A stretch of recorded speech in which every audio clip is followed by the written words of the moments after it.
everyone, and welcome to Global Thresholding Lecture. My name is Olivier RUKUNDO. I am a researcher at the University of Eastern Finland.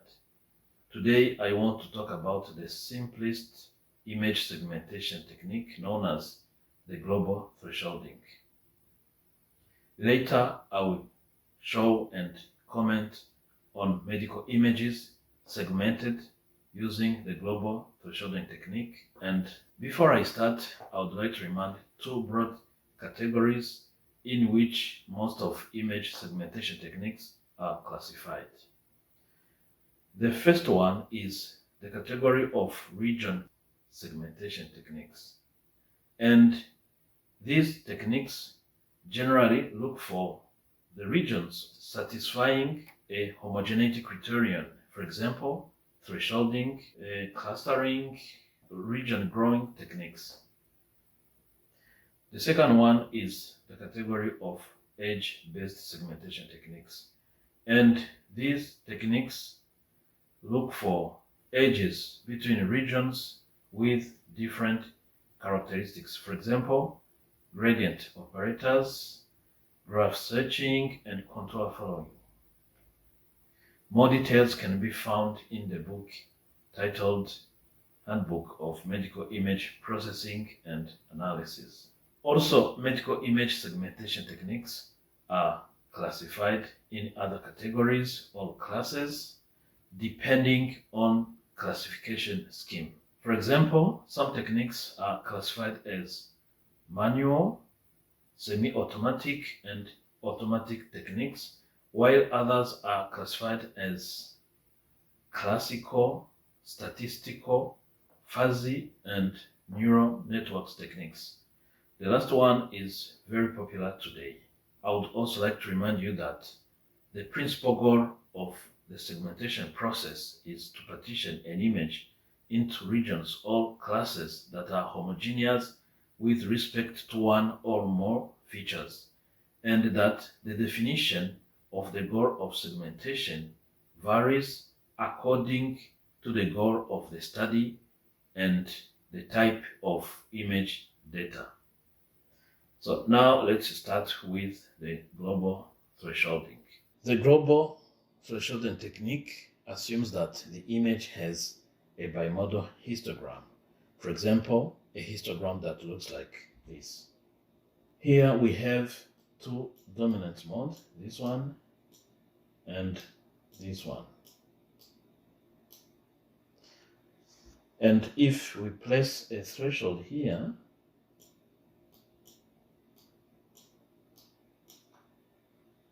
we can extract an object. For example, if this amount of pixels represent an object from the background or from the other object. For example, if this amount of pixels represent the background, by a simple operation that compares image values with a threshold value, the one that's supposed to be placed somewhere here. Now, suppose that we have an input image f of x, y with a histogram that looks like this one. In this situation, it is easy to extract the object from background or from the other object by simply selecting a threshold that separates these two dominant modes. In this way, the threshold image can be defined as shown here. Now, let's select an image segment. For example, this one. Let's check its histogram.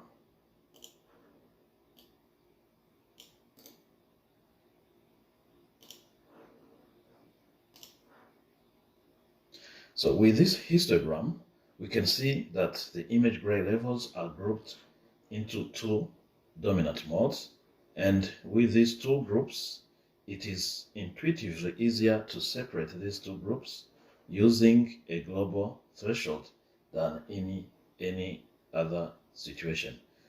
So now let's use the threshold value, for example, the value in the middle here, for example, 127.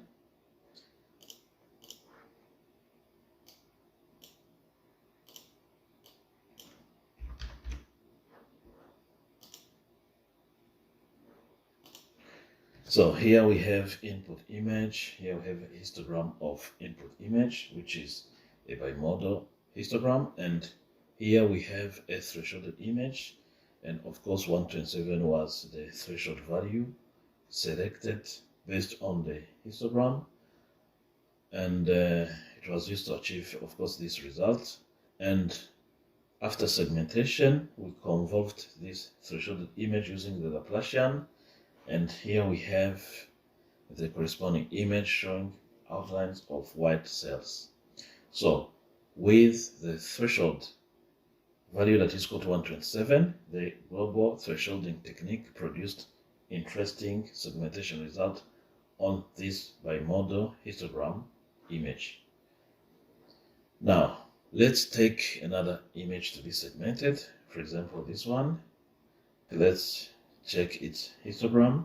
With this histogram, we can see that the image gray levels are generally grouped into 3 dominant modes. So these ones, this, and this, and this. And now let's use the previous threshold value of 127 and check the results. 27. So here we have input image and histogram of input image here, and here we have a threshold input image, and here we have outline input image. If you look at this image and this image here, we can see that the value selected didn't work well on this image. So it doesn't work well on this image because it's difficult to generalize the outlined areas in this image. So now let's use a new threshold value. For example, let's look at the value in the middle here, somewhere here in the middle. For example, this one, 112. So here we have input image, and here we have a histogram of input image here, and here we have a thresholded input image, and here we have an outlined input image. And of course, as can be seen here, we obtained an image showing in general outlines of darker areas in this image. See, we have the outline of darker areas in this image. So now let's use another threshold. For example, let's select the value somewhere here. Okay, let's take this one, maybe 136.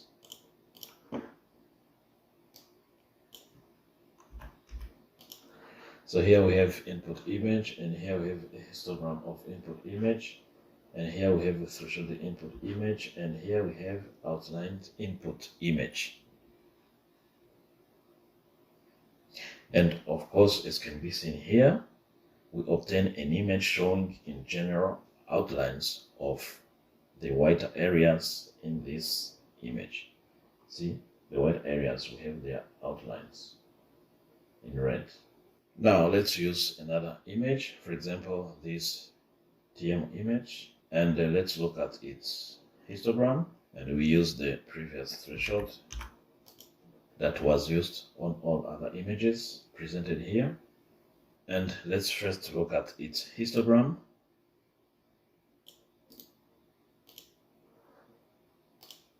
So the histogram of that TM image, it looks like this. So now let's use this value 127 as the threshold and check the results. So here we have input image, and here we have a histogram of input image, and a thresholded input image, and outline input image. So as can be seen here with this threshold value, it didn't work well on this image, and in this case it's difficult to generalize the outlined areas in this image. So let's, for example, put a threshold somewhere here. For example, let's select 89. 89, and check the result. So here we have the result that looks like this. So this is the threshold input image, and this is outlined input image. So let's, for example, place a threshold somewhere here. Maybe, for example, let's put it here and see. For example, this is the shortest 157. 1.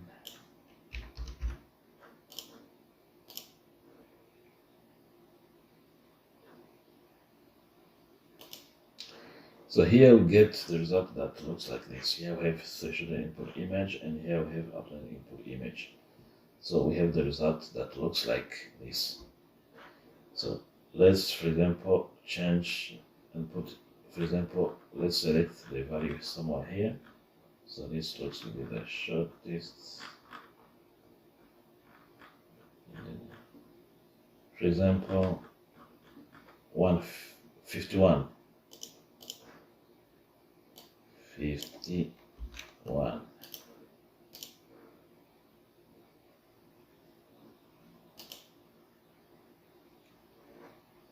We have input image, histogram of input image, threshold input image, and outlined input image. Then you have the result that looks like this with that threshold value.